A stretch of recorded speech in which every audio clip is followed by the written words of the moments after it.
Swayam Prabha. Digital India. Educated India.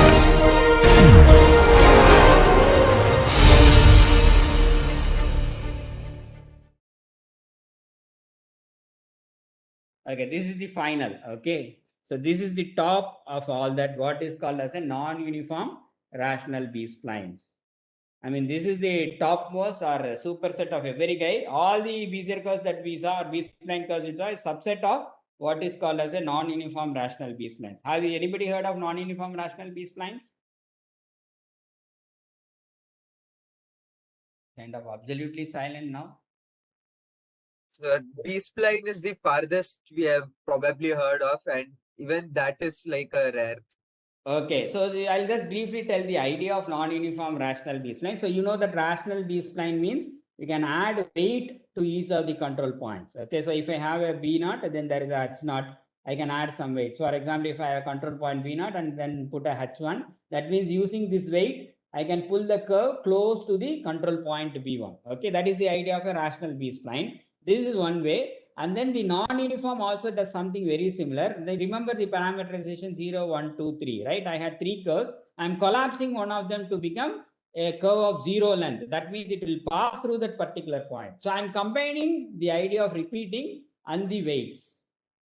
Okay. So repeating knot value, which is called as non-uniform knot value, and then I'm putting a weight onto the control point, then it becomes a rational. So putting together, it becomes what is called as a non-uniform rational B-spline. This is the top of it, top echelon if you want to cut. If you can understand non-uniform rational B-splines, I think you are done pretty much. You can understand everything. This basically combines the idea of rational B-spline and the non-uniform knot vector. So what that does is that, you can actually generate rational curves like your circles and other even your other second degree curves also using B-spline, and it will be an exact circle. Okay, it will conform to your exact parametric equation of your circle on that. So this is again not possible using your, of course in this case it becomes a rational Bezier curve also, which is maybe a little bit too much for you guys to see that. That is actually because of each one is a piece. And remember, you have you have a triangle control point. That means what is the degree of each of the pieces? What is the degree of each of the pieces? Because you have three control points. 2. 2. So this 2 is also now, remember, it's n plus 1. Then k is what? K is 2. K equals n plus 1 in this case. Okay. So it actually becomes a rational Bezier curve.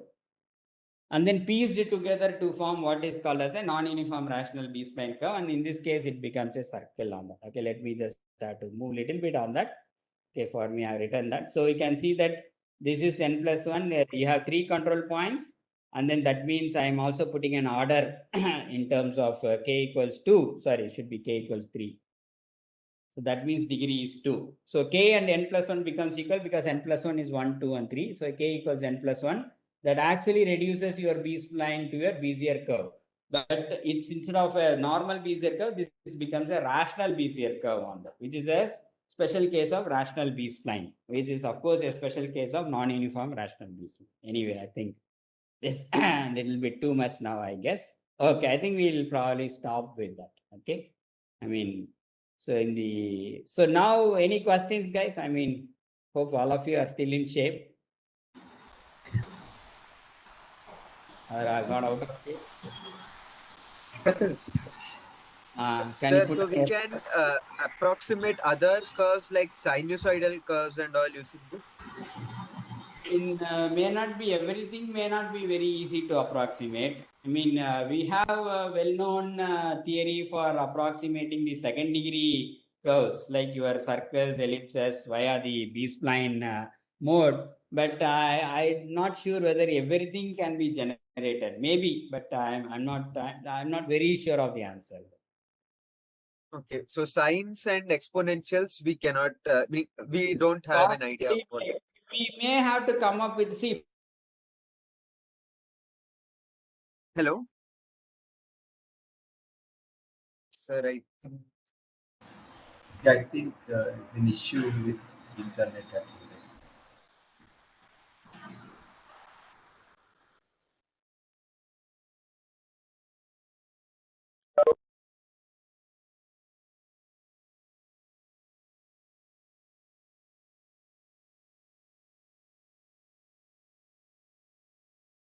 be the weight for this control point. For example, in this case, the weight of this B2 is half, and similarly weight of B4 is half, and so on.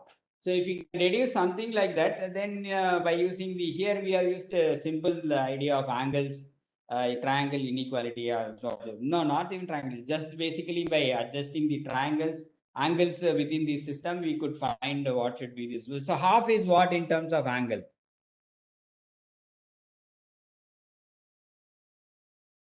Where do you get this half?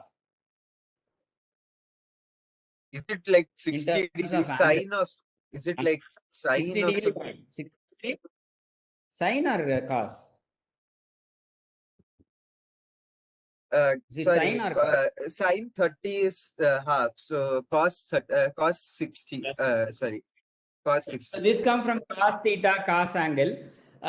This is like, this is like a thing on that, which is, this is an angle subtended on that, and it you can see that that angle is actually kind of 60 degrees on that. So that is where it became, where there is a theory saying that this weight has to should be cos theta or something like that. Okay, or half of that, I think, half of the subtended angle. So that is, if you can formulate theory for other curves, I think you should be able to replicate them as closely as possible. I mean, that would be my overall answer to that. Okay, any other Okay, sir. question? Yeah. Lot of guys have gone into silent mode, I think. So I have a question.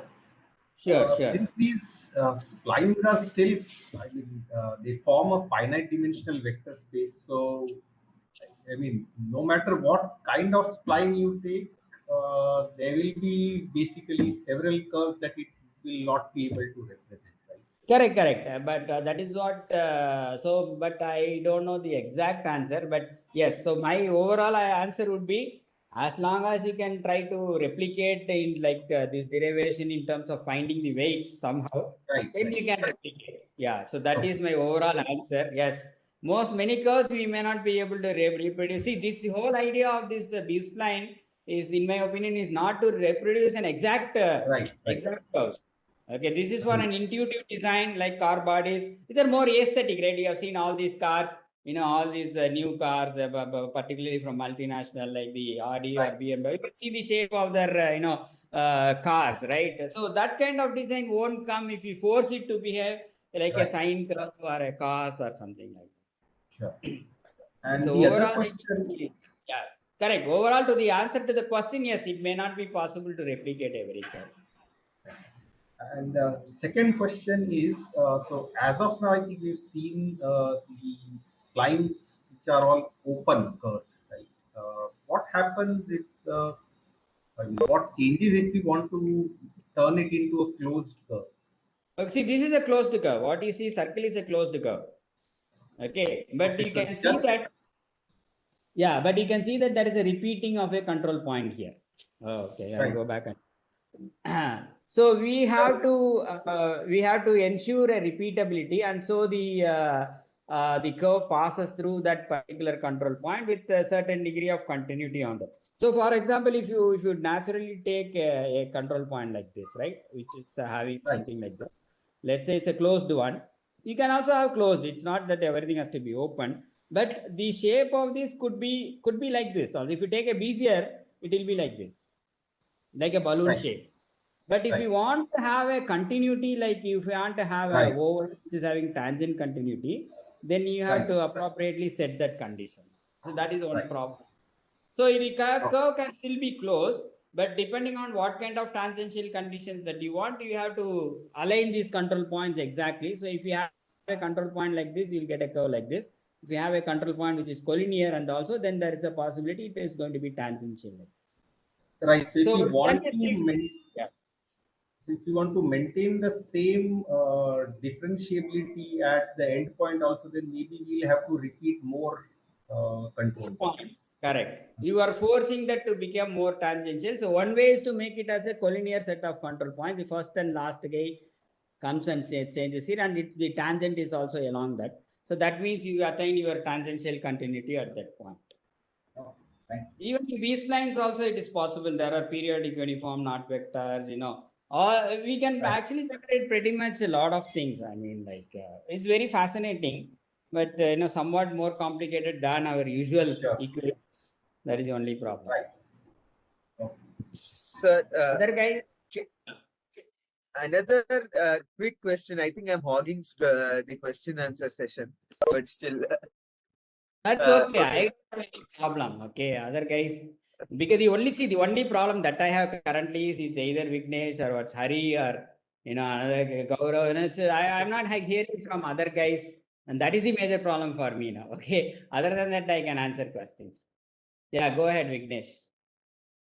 So can we look at the B-spline and the Bezier curves in general as, say, a weighted average of the convex hull areas?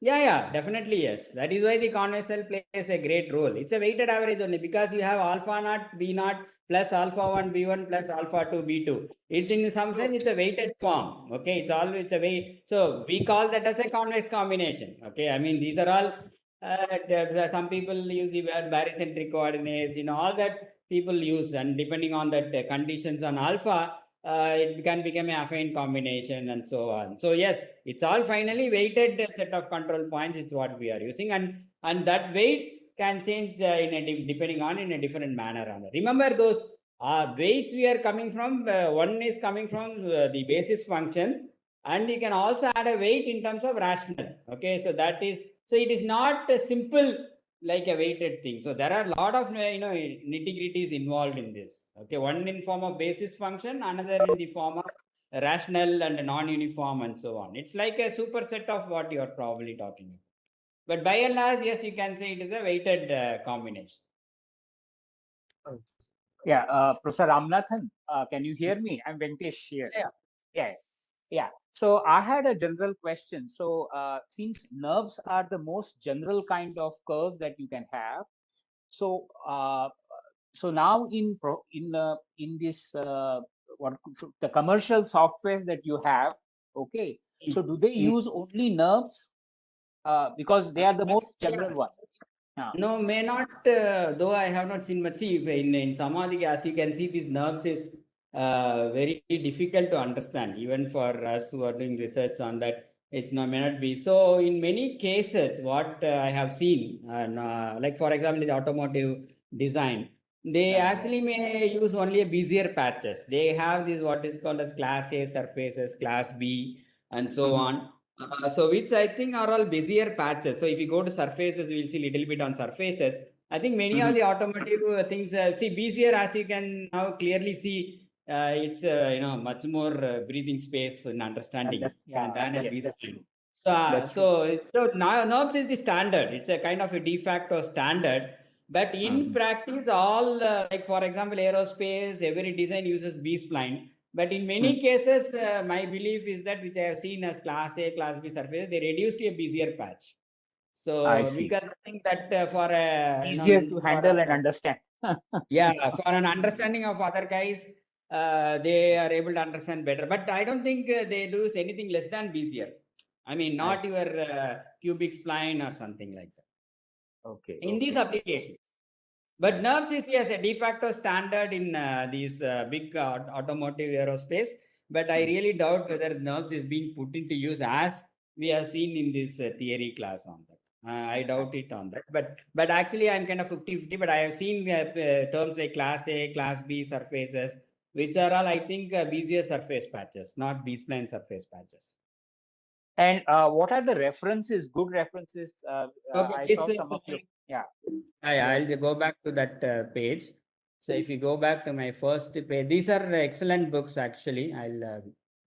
So these are the okay. I think that's a difference. So these are the three books. Of course, the last one deals with more of differential geometry, but these two books are pretty Farin. good. But Farin Yeah. only on nerves. Yeah. Farin is only No. on nerves.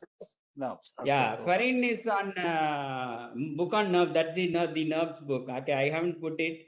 That is okay. I'm not able to write it now. So that is called as a nerves book. It by itself. You can use that. That is a Piegel and Tiller. They are the authors of that book. Oh. I mean, they are the kind of what is that innovators of this technique, I guess.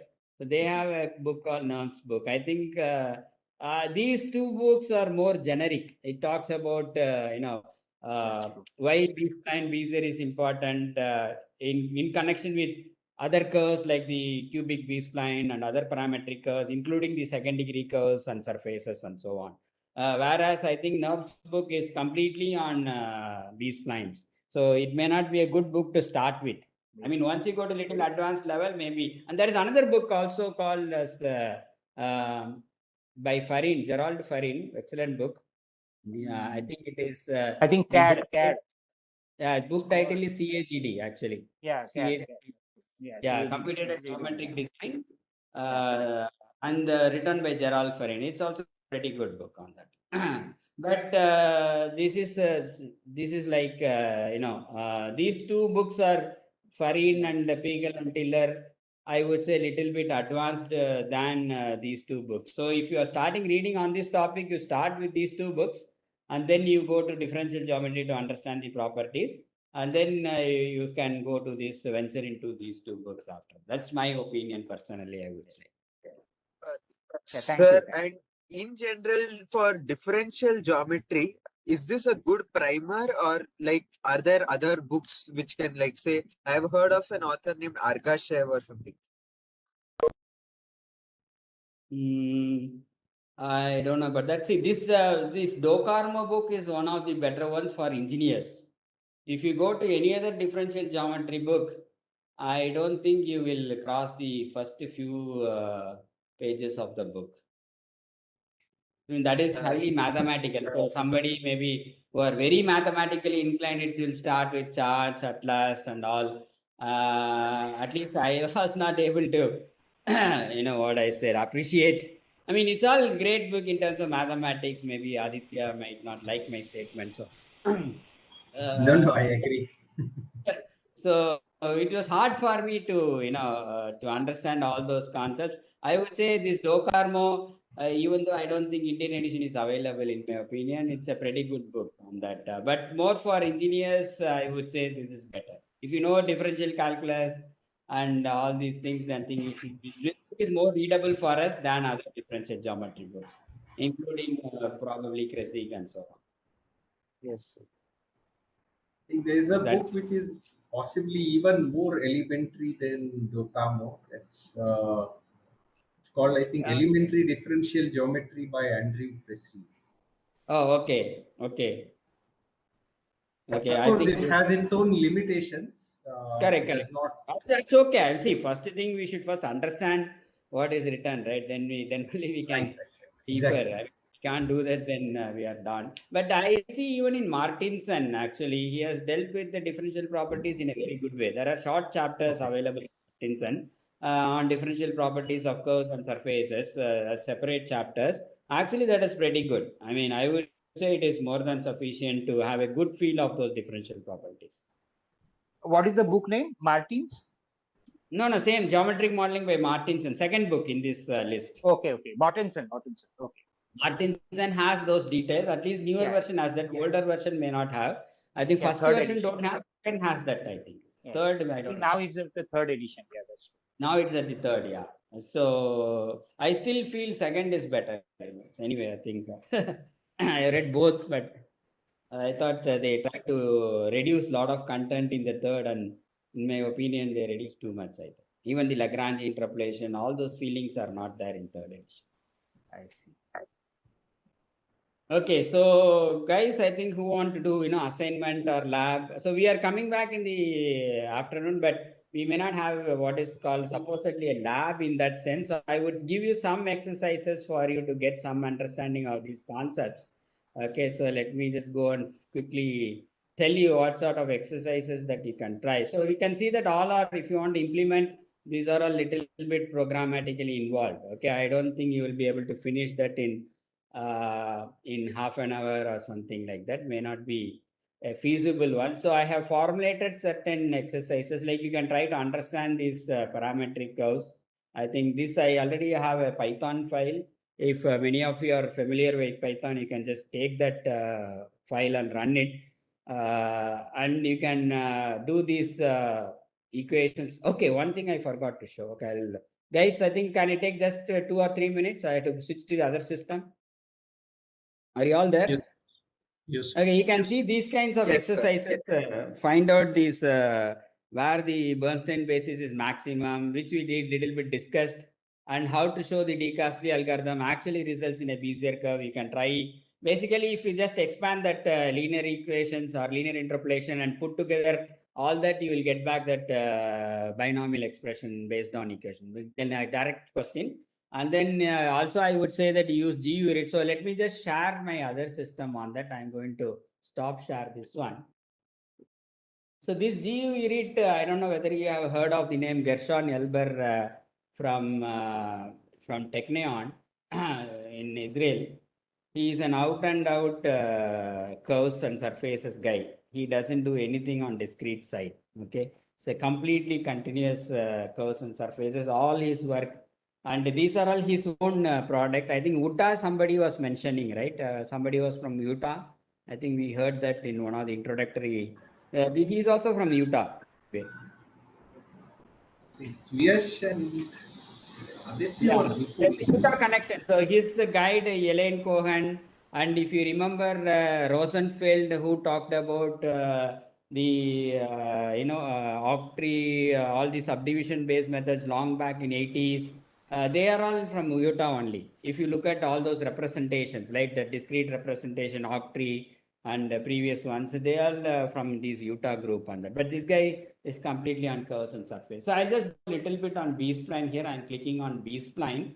So I'm going to have some control points.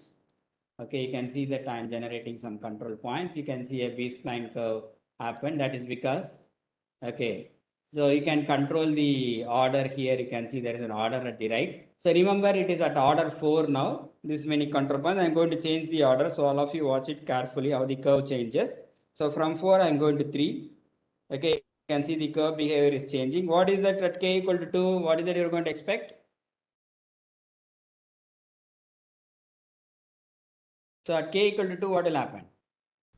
It will follow that line. Control polygon itself. Okay, use the term control polygon. So I'm going to go to 2, and you can see that control polygon and the curve got merged down. Okay, so you can increase the curve degree or the order in this case. Now you can see that I'm going to change one of the control points. Like I'm here.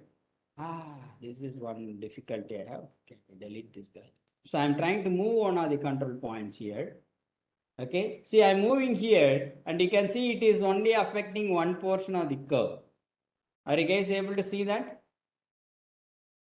And you Yes. can see on the right hand side screen the curve points also, the control polygons. You can see that this portion of the curve remains untouched. Okay, which doesn't happen in Bezier. So when I move this guy, you can clearly see that one segment of the curve is completely unaffected. So this is the local behavior of the curve, which is very difficult. See, even here you can see some portion of the curve gets unchanged. Okay, which is almost very difficult, not almost, it's not possible in Bezier. Okay, now if you see here, you can still see some portion of the end on this side, it is unaffected. So this is the beauty of this B-spline curve. Okay, I think I'm able to demonstrate it better on that. So any other question, guys? If I think all are exhausted, maybe.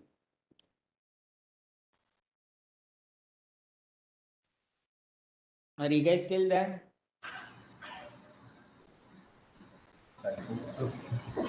Okay, so hopefully you observed that when I move the control points, you can see one segment is kind of untouched, or the curve portion did not undergo change. So this is one of the great effects of the B-spline function. And of course, the order also can be changed. I didn't show the other cases of changing the knot vector. I think I will leave it at that point now.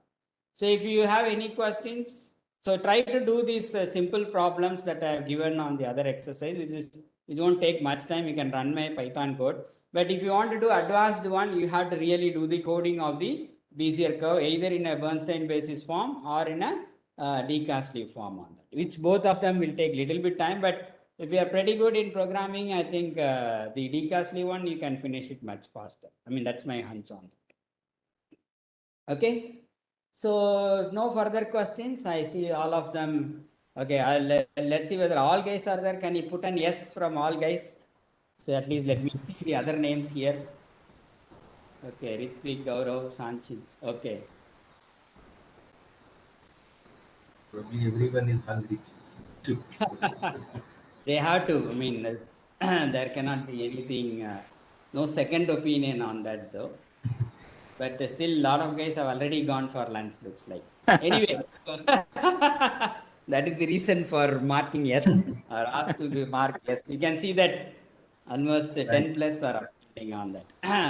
Okay, so I think try these assignments in the afternoon. I will give you some glimpse of surfaces which are going to be little easier, having seen this Bezier and B-spline in detail. Okay, the surface form is adding one more summation to that, and I'll give some idea about surfaces in the afternoon. Okay, hope you had a better time. Slides I will put it. I'll just can I share it after in the afternoon after I finish this? Okay, I'll put all these slides then. Sure. Actually, more than the slides, I think you should watch the video because normally I don't put everything in the slide. Yes, that will be in 3D. Yes. I mean, you can also consider curves also in 3D. It's a space curve. If you consider the space curve, they are also 3D. We will see what are called surfaces in the afternoon, which of course have to be at least in 3D.